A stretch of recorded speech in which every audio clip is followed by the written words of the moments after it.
Confucian values permeate throughout the Chinese cultures around the Pacific Rim. And these values have an effect on the way people set about doing business.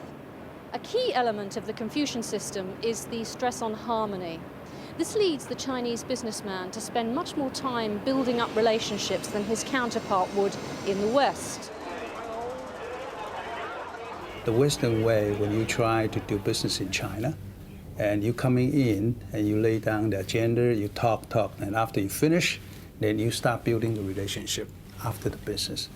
But Chinese, cooking all the information, try to build up that trust and then relationship, then the business part is easy. So it's two different ways. Western managers can be very, very impatient. They want they want that trust to be there within a week. They feel that they should be trusted because they're competent by dint of having a marketing director's title or a corporate communications manager's title. That doesn't work in Asia. It's your own personal authority and your own personal trust that has to be established first. Establishing a trust means you are convinced that I won't put any surprise on you. Now, in the Western world, a very simple joint venture, we are all protected by the contract. But in the Eastern world, the contract is 4 pages. We have to be protected by the integrity of the other side. Now, when we talk about guanxi, when we talk about communication, we talk about trust, or it is no surprises when it comes to the crunch. In the Western world, we have contracts to protect us. Now, where does the Easterner find their protection? It's on the communication and building up of that trust. The focus on building trust and long-term relationships tends to lead to greater organizational loyalty than you'd find in the West. The Chinese value that would create a lot of family values and loyalty among employees. That means people feel obliged working for you. They feel secure. They have to please the company. They have to please the boss. When you start working with a Western company, they have seen all these layoffs and hirings. When you are not useful, you are gone. But Hong Kong companies try to accommodate. They are more lenient. Of course, you can argue that there could be complacency, that could be bad to the company. But then this kind of loyalty being created among the employees I think is a very important issue, especially during the down times. The culture in my company really emphasizes harmony because it is not easy for them to dismiss a person, even they do not do the work well. They just prefer natural wastage. I find it quite strange when I first started working there. I find that there are a few old gentlemen. Every day they go to work and they have their own little desk. I was wondering what they do, and then so I asked around. Then I realized that in fact they have been with the company for a long, long time. And now in fact they have way past the retirement age, but yet they still go to the office every day.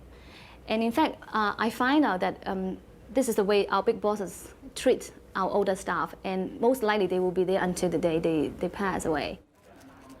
Another difference from the West is the stress on harmony.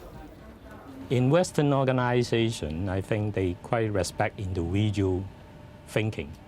But in Chinese culture, we like to work like a team, like a family.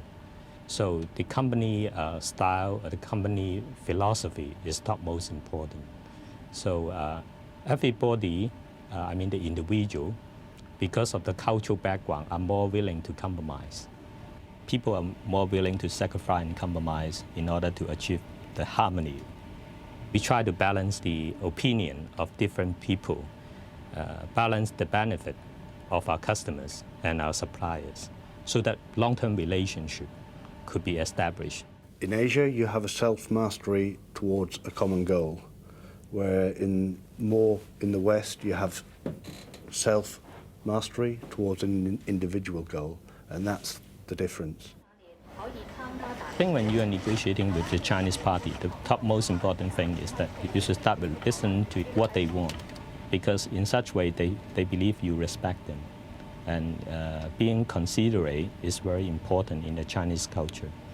But when you're negotiating with the Western world, I think you have to learn something from the Western practice. Be brave to speak out what you want, instead of playing a passive role. Empowering staff to participate and speak out is seen as critical to creative functioning in the West, yet it receives scant attention in traditional Chinese businesses.